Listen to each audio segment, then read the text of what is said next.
कामकाजी महिलाएं। इन दिनों मैं अपने आसपास ज़्यादातर काम करती हुई महिलाओं को ही देख रही हूँ।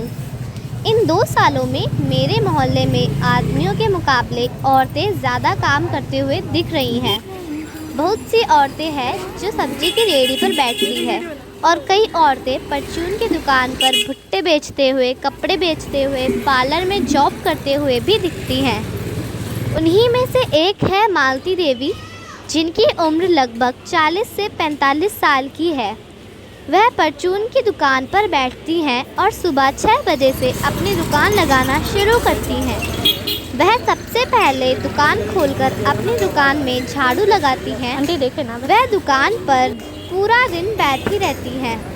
वह दुकान पर बैठे बैठे अपने घर का काम भी करती हैं, जैसे कि सब्जी काटती हुई और स्वेटर बुनती हुई।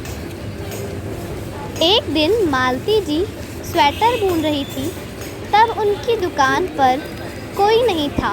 दिन का समय था तो दुकान पर ज़्यादा ग्राहक भी नहीं आ रहे थे।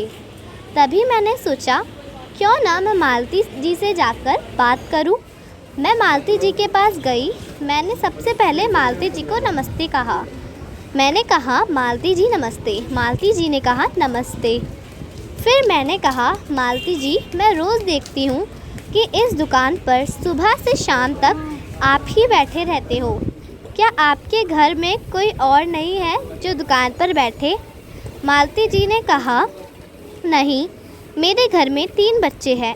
एक मेरा बड़ा बेटा है जिसकी अभी जॉब लगी है और मेरे पति भी प्राइवेट नौकरी करते हैं। सुबह 7 बजे ऑफिस जाते हैं और रात को 9 बजे घर वापस आते हैं। फिर मालती जी ने बताया, पिछले लॉकडाउन से ही मेरे पति की जॉब छूट गई थी। घर में खाने के लिए एक अनाज का टुकड़ा नहीं था। तब मैंने सोचा, अगर ऐसा ही चलता रहा तो हमारे बच्चे क्या खाएंगे। फिर मैंने अपने पति से बोला, छोड़ो, अगर अभी नौकरी नहीं मिल रही तो एक काम करते हैं। आजकल सभी लोग नई दुकान खोल रहे हैं, सब्जी की रेहड़ी लगा रहे हैं, तो हम भी एक छोटी सी दुकान खोल लेते हैं। पर मेरे पति ने कहा, पैसे कहाँ से आएंगे? दुकान खोलने के लिए भी पैसे चाहिए, जो कि हमारे पास नहीं है। तब मुझे याद आया कि मेरे पास एक अंगूठी है। मैंने अपने पति को कहा, क्यों ना मेरी अंगूठी बेच दे। मेरे पति ने कहा, नहीं, वह तेरी अंगूठी है, मैं उसे नहीं बेच सकता। और दुकान पर बैठेगा कौन? मेरी तो तबीयत खराब है। तो मैंने कहा, मैं बैठूंगी दुकान पर, घर तो चलाना है, भूखा मारना नहीं अपने बच्चों को। किसी को तो दुकान पर बैठना ही पड़ेगा, इसलिए मैं बैठूंगी दुकान पर। फिर हमने अंगूठी को गिरवी रखा और उससे कुछ दुकान का सामान लाए। मालती जी ने बताया कि उन्होंने सबसे पहले अपनी गली के बाहर, यानी सुभाष कैंप के बाहर एक छप्पर था, उसी में उन्होंने अपनी दुकान खोलने का फैसला किया।